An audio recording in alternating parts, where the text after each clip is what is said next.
Good morning. Morning में उठने के बाद मुझे लगभग 40 मिनट लग जाते हैं कॉफ़ी बनाने और पढ़ने बैठने में। सबसे पहले मैंने एम के पांडे की एनालिटिकल रीजनिंग की बुक उठाई और इनपुट आउटपुट के उसमें 4 चैप्टर्स दे रखे हैं, वो पढ़ना स्टार्ट किया। इस बुक में थ्योरी दी हुई है पहले और स्टेप बाय स्टेप मेथड्स बता रखे हैं कि इनपुट आउटपुट को आप कैसे पहचानेंगे, कितने टाइप्स के इनपुट आउटपुट्स होते हैं, शिफ्टिंग होती है उनमें, अरेंजमेंट्स होते हैं, अर्थमेटिक ऑपरेशंस लगाए होते हैं और कुछ मिसलिनियस टाइप्स के होते हैं। और उसमें एक्सरसाइजेस भी दी हुई हैं खूब सारी, और इन पर्टिकुलर टॉपिक्स पे चैप्टर्स भी दिए हुए हैं। एक्चुअल में इस बुक में मेंस के लिए काफ़ी सारी चीज़ें दी हुई हैं। जैसे एक क्वेश्चंस आते हैं कि if even number is followed by a odd number but not prime, then multiply the smallest number by 2। इस टाइप के क्वेश्चंस पे भी एक चैप्टर दिया हुआ है। ब्लड रिलेशंस, और जो एक पजल आती है ना, पजल के साथ में ब्लड रिलेशन होता है, डायरेक्शन होता है, उस टाइप की पजल्स भी दी हुई हैं इसमें। ये मैंने एक्सरसाइज की थी, 10 क्वेश्चंस दिए थे इनपुट आउटपुट के, और उन पे ये बताना था कि इसमें किस टाइप का ऑपरेशन हुआ है, शिफ्टिंग हुई है, अरेंजमेंट हुई है या अर्थमेटिक ऑपरेशन हुआ है, और ये भी बताना था किसी स्टेप में कैसे कैसे हुआ है। अगला चैप्टर इनपुट आउटपुट में शिफ्टिंग है, उस चैप्टर को डिटेल में दिया हुआ है, काफ़ी बड़ा चैप्टर है, उसे मैं कल पढ़ूँगा। उसके बाद मैंने एक टेड टॉक देखा, 5 हिंड्रेंसेस टू सेल्फ मास्टरी। ये साउलिन मास्टर का टेड टॉक मैंने काफ़ी बार पहले भी देखा हुआ है, और मैं इसको बार बार देखता हूँ जब भी मुझे लगता है कि हाँ फोकस बिगड़ रहा है या फिर डिसिप्लिन से मैं चूक रहा हूँ। और इसके मैं जो पॉइंट्स बताए हुए हैं इन्होंने, मैं उसको वॉल पे पेस्ट करके रखता हूँ अपने सामने। फिर मैंने पजल मानिया बुक उठाई और पजल बनाने के लिए बैठ गया। इसका फर्स्ट पार्ट कंप्लीट कर दिया आज मैंने, क्योंकि सेकंड पार्ट में स्पेशली मेंस ओरिएंटेड ज़्यादा पजल्स हैं। फर्स्ट पार्ट में भी एक चैप्टर में 3 पजल या 4 पजल ऐसे होते हैं एग्जांपल्स को इंक्लूड करके, जो मेंस लेवल के होते हैं। और मैं डेली पजल्स इसलिए सॉल्व करना प्रेफर करता हूँ क्योंकि कई बार मेंस में भी कई पजल्स ऐसी आ जाती हैं जिनको बना सकते हैं, 2 या 3 क्वेश्चंस दिए होते हैं उन पे, और भले ही पजल मेंस में बनाओ ना बनाओ, ये हमारी रीजनिंग को अच्छी करती हैं। इसलिए मैं पजल्स बनाना प्रेफर करता हूँ डेली। और मैंने एक वीडियो भी देखा था, शायद एक टीचर हैं कैट के लिए, उन्होंने बताया था कि आप डेली पजल सॉल्व करिए, भले ही मेंस में आप बनाए हों या ना बनाएं, ये आपकी रीजनिंग को अच्छी करेगी। उसके बाद मैंने थोड़ी सी एक्सरसाइज की, गाने सुनते हुए एनर्जी ज़्यादा हो गई तो मैंने सोचा कि थोड़ी एक्सरसाइज कर लेता हूँ। मैं कभी भी एक्सरसाइज पूरी तरीके से नहीं छोड़ता हूँ, बीच में मैं करता रहता हूँ, भले ही मैं 50 पुशअप्स लगाऊँ या 20 पुशअप्स लगाऊँ, किसी ना किसी बहाने से मैं करता रहता हूँ।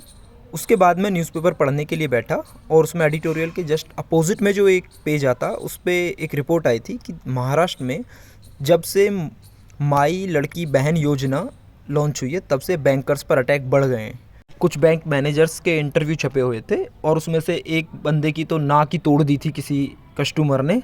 न्यूज़पेपर पढ़ते टाइम में जो अपने व्यूज़ होते हैं उनको न्यूज़पेपर आर्टिकल के साइड में जो स्पेस बचा होता उसी में लिख देता हूँ, क्योंकि जब न्यूज़पेपर रीड करता हूँ तो मेरा स्टाइल ऑफ राइटिंग न्यूज़पेपर की तरह हो जाता है, जो कि फॉर्मल होता है, तो वो मैं इसलिए लिख देता हूँ। और ये भी सोच के लिखता हूँ कि मे बी कोई ना कोई तो पढ़ेगा ही इस न्यूज़पेपर को, रद्दी में जाए कहीं भी जाए। लिखते वक्त मेरे माइंड में यही रहता है कि जैसे मेरे व्यूज़ को जो राइटर है वो पढ़ने वाला है।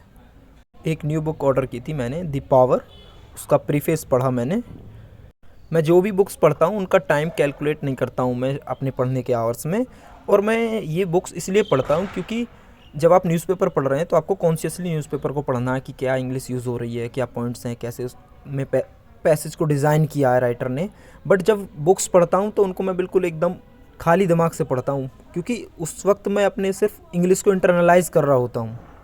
इसका बेनिफिट आपको तब मिलता है जब आप एग्ज़ाम में फिल कर रहे हैं और आपने वो रीड किया और आप देखते हैं कि ये वाला वर्ड सूट नहीं कर रहा, अच्छा नहीं लग रहा है, इसमें ये वाला वर्ड ज़्यादा अच्छा लग रहा है। एक्चुअल में वो आप फ्लो को चेक कर रहे होते हैं, जो चीज़ें आपके ब्रेन ने सबकॉन्शियसली परसीव की होती हैं आप उसके हिसाब से ऑप्शंस को टिक करते हैं। और वैसा ही एरर डिटेक्शन और बाकी टॉपिक्स में भी होता है, क्लोज टेस्ट हो चाहे पैराजम्बल हो, इन सब टॉपिक्स में आपको बहुत मदद मिलती है जब आप इंग्लिश को इंटरनलाइज करते हैं। और डिस्क्रिप्टिव राइटिंग में तो इसका बहुत ज़्यादा बेनिफिट मिलता है। इस आर्टिकल के इन्फ्लुएंस में आके फिर मैंने ब्रेक लिया और चेस खेली, और फिर उसके बाद लंच किया, और लंच करने के बाद मैं सो गया, क्योंकि फेस्टिवल पे अच्छी चीज़ें बनी होती हैं, ज़्यादा खाना खा लेते हैं और फिर नींद आती है बहुत ज़्यादा।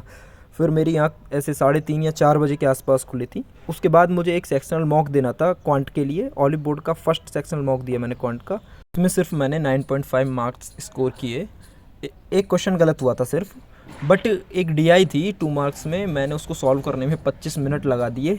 ये चेक नहीं किया कि उसमें सिर्फ 2 क्वेश्चंस हैं, उसकी वजह से मार्क्स थोड़े ज़्यादा कम रह गए। और स्पीड मेरी स्लो है क्योंकि प्रैक्टिस अच्छे से नहीं हो रही है क्वांट में।